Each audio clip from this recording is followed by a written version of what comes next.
agenda-agenda yang diadakan oleh Kementerian Agama Republik Indonesia, khususnya di Direktorat KSKK Madrasah, semuanya dalam rangka meningkatkan performa madrasah, meningkatkan prestasi madrasah, meningkatkan daya saing madrasah. Oleh karena itu, mari kita bersama-sama untuk senantiasa berupaya seoptimal mungkin, gitu, menyiapkan peserta didik kita melalui kegiatan pembelajaran, kegiatan-kegiatan pembinaan yang dilakukan oleh guru-guru madrasah. Guru madrasah merupakan kunci utama ya, keberhasilan madrasah, atau sumber daya manusia merupakan kunci utama keberhasilan madrasah. Oleh karena itu, perhatian kepada peningkatan mutu dan kualitas sumber daya manusia juga menjadi sangat penting, ya, di samping kegiatan-kegiatan pembinaan yang rutin tadi.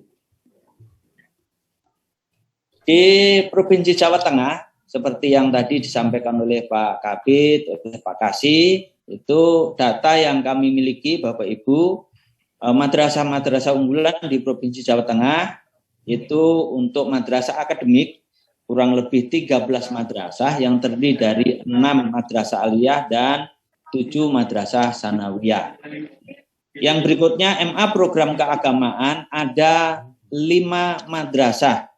Ya, ada 5 madrasah yang angkatan pertama itu MAN 1 Surakarta. Kemudian ditambah lagi ada MA An-Nawawi, MA Iman Bulus. Dan mana lagi Pak Juar ya, ada 5 ya. Al-Hikmah Brebes. Oh, Al-Hikmah. Kemudian Jangan Pati. Di Pati ya, ada 5. Kemudian MA plus keterampilan ini ada 18 madrasah. Nah, yang paling banyak yaitu madrasah unggulan riset, ada 99 madrasah yang terdiri dari 50 madrasah aliyah dan 49 madrasah sanawiyah.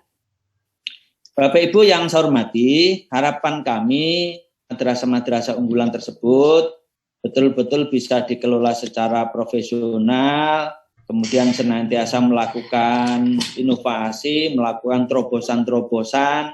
Bapak Ibu tidak perlu lagi khawatir, was-was ketika melakukan terobosan-terobosan, karena sudah dipayungi dalam KMA 184 tahun 2019 tentang pedoman implementasi kurikulum madrasah.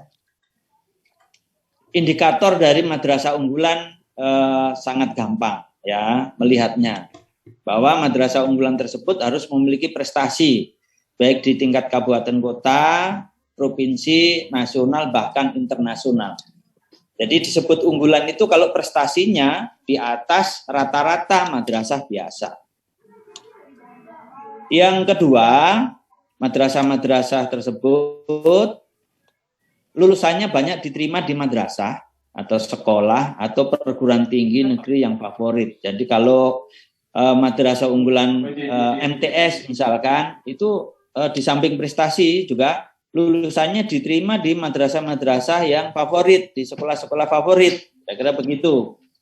Kemudian kalau jenjang madrasah aliyah, lulusannya banyak diterima di perguruan tinggi negeri favorit. Jadi indikatornya 2 itu, prestasi dan juga lulusannya diterima di lembaga pendidikan favorit jenjang lebih atasnya.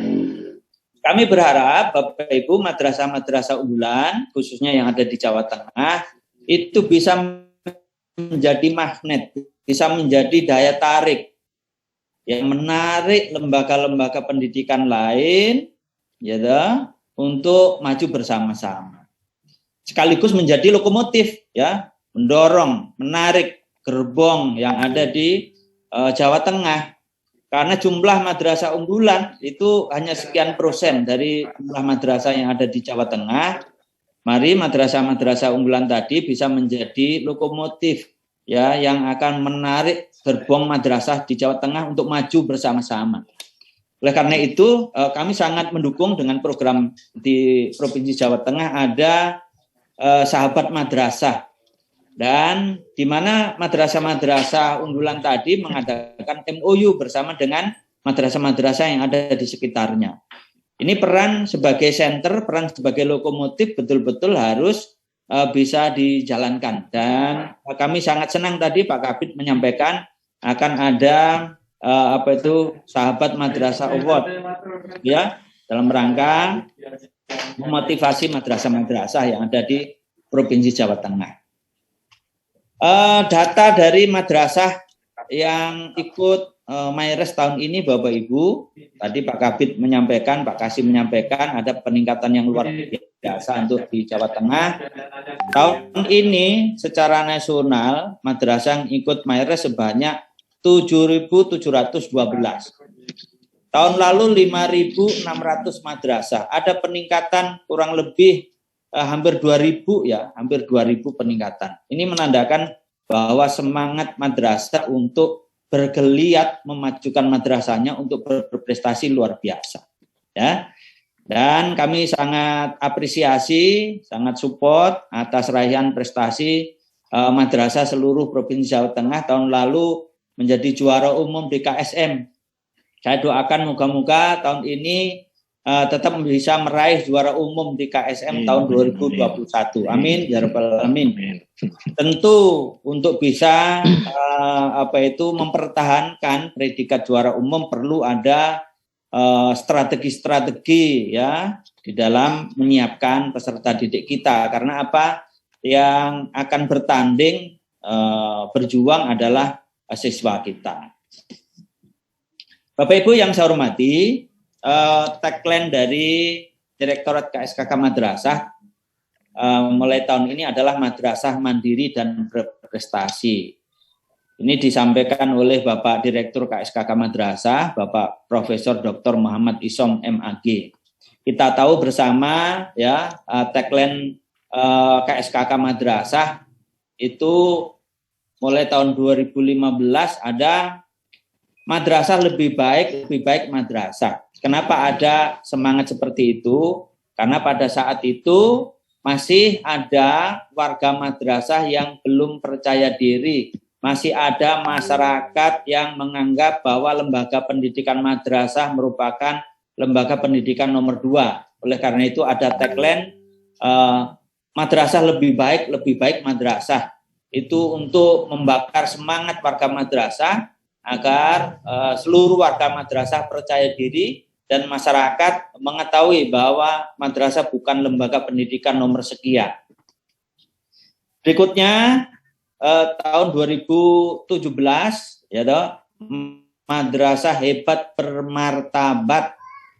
Ya, setelah warga madrasah percaya diri, kita mengharapkan madrasah-madrasah bisa menampilkan performan dirinya untuk menjadi madrasah yang hebat, madrasah yang berprestasi dengan cara-cara yang baik. Oleh karena itu tagline-nya madrasah hebat bermartabat. Selanjutnya diteruskan lagi sekarang tagline-nya madrasah mandiri dan berprestasi. Setelah hebat bermartabat, ya toh, indikator dari madrasah hebat bermartabat itu bahwa madrasah itu harus mandiri dan punya prestasi. Mandiri dalam apa? Mandiri dalam belajar, mandiri di dalam hidup, mandiri dalam berpikir, ya toh, berkreasi, berinovasi, dan madrasah harus punya kepercayaan diri atau confidence. Kalau madrasah sudah mandiri diharapkan madrasah juga punya prestasi. Prestasi bukan hanya diraih oleh siswa, tapi diraih oleh seluruh warga madrasah.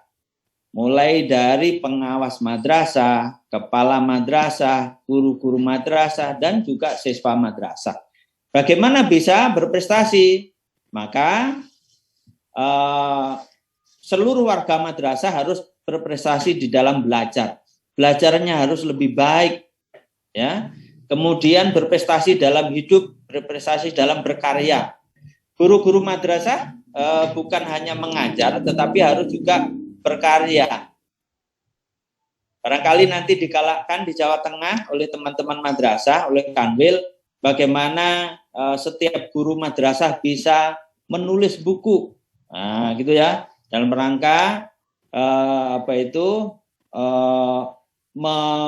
mengakomodir inovasi-inovasi yang dilakukan oleh guru. Guru atau seluruh madrasah harus senantiasa berinovasi, berkreasi, membuat terobosan-terobosan. Ya. Kalau madrasah senantiasa berinovasi ya ke arah yang lebih baik, diharapkan nanti madrasah juga punya prestasi baik di bidang akademik maupun non akademik. Dan tidak kalah pentingnya, karena madrasah sebagai lembaga pendidikan Islam, ya, seluruh warga madrasah harus memiliki karakter yang baik, sikapnya yang baik, dan juga punya keterampilan, punya skill yang baik untuk persiapan di masa yang akan datang. Tidak kalah pentingnya, mari bersama-sama kita berlomba-lomba, ya, berkompetisi dalam kebaikan. Fastabihul khairat. Nah, ini apa yang ditekankan oleh Pak Direktur, mari kita budayakan dalam kehidupan madrasah sehari-hari. Selanjutnya dalam rangka persiapan kompetisi, ya, baik itu MyRes maupun KSM, khususnya KSM ya, persiapannya bagaimana strategi mengembangkan bakat minat siswa dan juga meningkatkan prestasi madrasah. Saya yakin hampir semua madrasah di Jawa Tengah telah membuat klub-klub pembinaan atau pengembangan bakat minat siswa. Ada klub olimpiade, ada klub riset, ada klub robotik, ada klub olahraga, ada klub seni, dan lain sebagainya. Ya, itu penting sekali karena wadah tersebutlah anak-anak bisa menyalurkan bakat minatnya dan kita gembleng dengan baik. Kemudian tidak kalah pentingnya, mari kita siapkan pembina yang kompeten, ya, baik itu guru, kita libatkan juga alumni-alumni yang telah berprestasi, para praktisi di luar madrasah, dosen dan lain sebagainya. Beberapa waktu yang lalu saya sangat apresiasi terhadap upaya madrasah di Jawa Tengah, gitu, membuka pendaftaran seleksi calon pembina olimpiade, calon pembina riset. Saya bacanya di FB itu. Ya, mana ini? Jepara kalau tidak salah ya. Yang saya baca di FB-nya itu. Mencari guru untuk pembina olimpiade, untuk pembina riset. Nah, ya. Ini salah satu upaya. Nah, Bapak Ibu, pesan saya, mari kita optimalkan guru-guru yang ada di madrasah kita. Kita siapkan, kita kembangkan, ya toh. Dan tidak kalah pentingnya, mari kita rawat guru-guru itu. Guru-guru baik yang ada di madrasah kita jangan sampai lari atau keluar dari madrasah. Padahal guru-guru itulah yang membina anak-anak untuk bidang-bidang terkait dengan kompetisi, olimpiade, MyRes, dan lain sebagainya. Ya. Oke. Tidak kalah pentingnya, saya sarankan untuk ada pembinaan secara rutin tiap pekan. Pembinaan rutin itu hasilnya insya Allah akan lebih baik daripada kita membinanya instan. Hanya pada saat lomba kita adakan pembinaan. Kalau tidak ada lomba, nggak ada pembinaan, itu hasilnya kurang optimal. Ya, kita adakan pembinaan secara rutin dan juga kita gembleng secara serius, gitu ya. Kita gembleng secara serius. Insya Allah kalau proses yang baik, ya, kita berupaya seoptimal, nanti hasilnya juga baik. Tidak kalah pentingnya Bapak Ibu sekalian, kita petakan kemampuan siswa kita di madrasah masing-masing. Misalkan kita petakan menjadi 3 kelompok, ada grade A, grade B, dan grade C. Misalkan A ini anak-anak yang excellent, kemudian B anak-anak menengah, dan C bagi anak-anak pemula. Tentunya peta ini penting agar ketika memberikan pembinaan, ya, guru-guru pembina atau siapapun pembinanya ini tidak disamaratakan kemampuan anaknya, gitu. Bagi anak pemula tentu harus lebih telaten, ya toh, untuk persiapannya dan sebagainya, kemudian memberikan materi-materinya, memberikan semangatnya dan lain sebagainya. Ya, bagi anak-anak menengah mungkin sudah mulai bisa mandiri. Untuk anak-anak yang excellent, ya, itu anak-anak yang bisa mandiri dan butuh tantangan yang lebih. Tentunya kalau terkait dengan olimpiade, materi-materinya harus lebih berat dan lain sebagainya itu, ya. Nah, termasuk ketika mengikuti kompetisi, ya 3 grade ini juga harus dipertimbangkan. Jangan sampai hanya anak grade A saja yang diikutkan kompetisi, misalkan madrasah punya 1 atau 2 anak grade A, ya. Kemudian punya juga 5 anak grade B dan punya 10 anak grade C. Yang lombakan hanya anak grade A saja. Grade B dan C nggak pernah diberi kesempatan untuk ikut kompetisi. Ini nanti tidak akan ada regenerasi.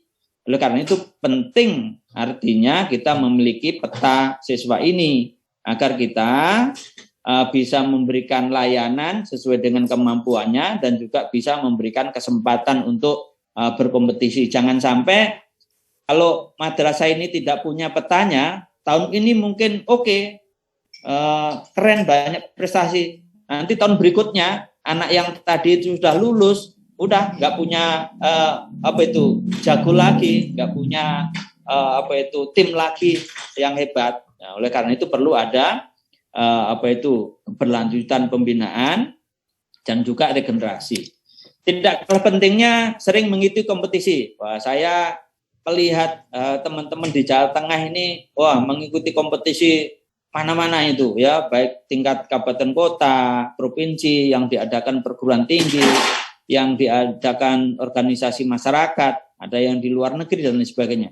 Saya pernah mendengar ada satu madrasah di Pekalongan, satu Pekalongan kalau tidak salah, waktu Zoom beberapa waktu yang lalu menyampaikan dalam 1 tahun kemarin bisa memboyong 170-an piala, baik tingkat kabupaten kota, provinsi, nasional maupun internasional. Itu keren tuh, ya. Dan madrasah-madrasah yang lain, karena saya tidak bisa menghafal satu persatu, ya.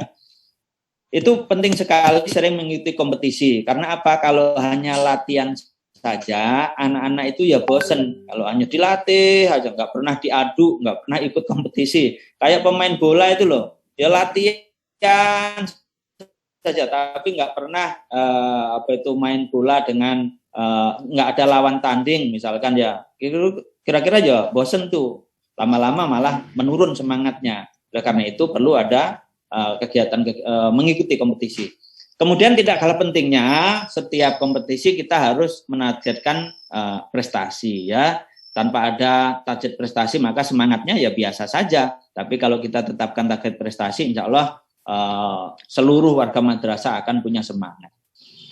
Tidak kalah pentingnya Pak Haji dan teman-teman sekalian, adakan TC menjelang kompetisi, ya. Ini penting sekali nih, TC, training center. Ketika training center, pesan saya, anak-anak itu jangan diberi beban yang berat-berat terkait dengan pembelajaran yang lain. Kalau misalkan mau KSM, anak-anak mau bertanding matematik, ya. Nah, itu TC-nya ya anak-anak mendalami matematik terus. Nah, karena KSM ini merupakan perpaduan antara matematik dan juga keagamaan, maka materinya juga harus ada itu, gitu. Jangan sampai nggak dilatihkan. Nah, saran saya, anak-anak ketika mengikuti TC jangan diberi beban-beban untuk diberi PR, diberi tugas-tugas tambahan yang lainnya terkait dengan mata pelajaran lain, gitu. Biar anak-anak bisa fokus, gitu. Ibaratkan anak-anak itu mau perang, mau bertempur, anak-anak harus fokus ke situ, ya. Insya Allah nanti anak-anak yang hebat ini setelah kegiatan TC, ya, dia bisa mengejar ketertinggalan pelajaran yang lain. Atau setelah anak-anak, ya, saya yakin anak-anak bisa mandiri itu dalam belajarnya, ya. Guru-guru menyiapkan handout, menyiapkan modul dan sebagainya, ya, agar anak-anak ini bisa belajar secara mandiri dan TC-nya terganggu. Tidak kalah pentingnya, mari kita tanamkan mental kepada anak-anak madrasah itu mental juara. Mental juara itu apa? Anak yang tangguh, tidak gampang patah arang, tidak gampang patah semangat, ya. Kemudian juga sportif, gitu loh. Menang atau kalah itu harus sportif, jangan sampai hanya siap menang saja tapi tidak pernah siap kalah. Jadi harus sportif. Jadi kita siapkan mental juara kepada anak-anak kita, yaitu anak yang tangguh juga anak-anak yang sportif. Nuwun sewu Pak Sumardi, ini Pak Kanwil sudah bisa bergabung, mungkin break pause sebentar nggih. Nggih, siap. Nggih Pak Kanwil karena beliau juga